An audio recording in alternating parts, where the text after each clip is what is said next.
Hi, Gene Burnett from GeneBurnett.com. Hey, a while back I did a video about my wobble board.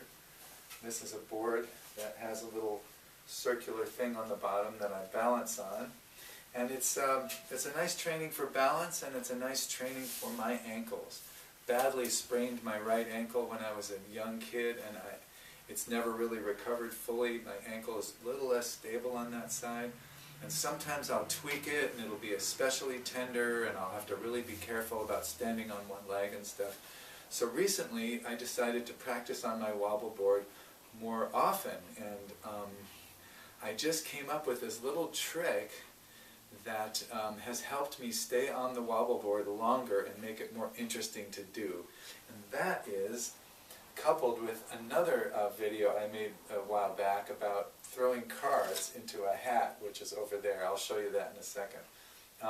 What I started doing is standing on the wobble board like this while I throw cards into a hat. And so what this does is it gives me kind of a little extra motivation to stand on this board, and I've got 54 cards in my hand, and I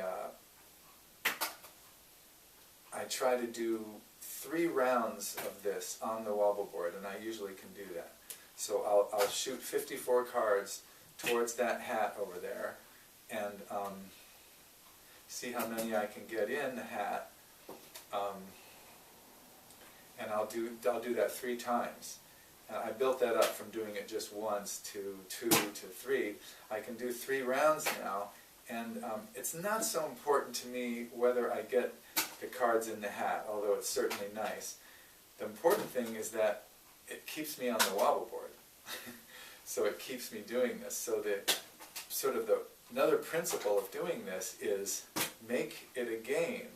Make the training, or make the thing that is a bit of a chore. See if you can find a way to make it a game instead of just a chore. Because when I was just practicing on the wobble board before, I could never keep it going. It just wasn't that engaging for me. I could do it for a while, but after a while, I can't say I would get bored exactly, but I would just be less engaged to do. So once I've made it a game now with throwing the cards in the hat, it's just extra nice. And it's hard. I won't kid you here, folks. This is hard to do.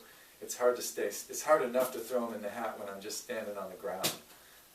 My nervous system is riddled with errors, so I'm always trying to figure out a way that I can steady myself and learn to correct for those errors. So let's see how well I did. Out of 54 cards, I got 1, 2, 3, 4, 5, 6, 7, 8, 9, 10, 11, 12, 13, 14, 15. Not too bad. If you think that's a small number, you should try it sometime. It's not easy. Let me show you what I'm actually doing here.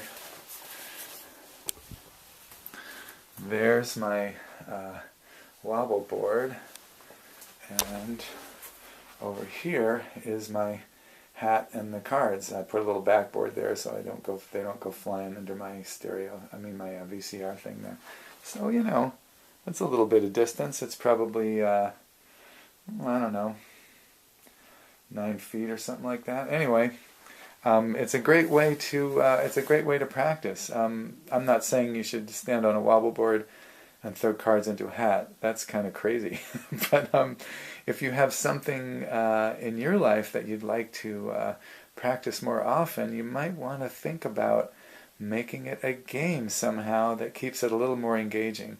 So whereas before I had a hard time doing it for more than a minute or 2, now I do, each one of those rounds takes 3-4 minutes, and I can stay up there for 12 or 15 minutes shooting cards into the hat. And I study my nervous system, work on my ankle stability and wobble board balance work, and it all just feels like a game. So thanks for watching. If you like this kind of thing, please subscribe to my YouTube channel. You can leave me a donation if you're really generous down below. I have a PayPal link, And you can visit GeneBurnett.com for more information about me and all the stuff that I do. Thanks for watching.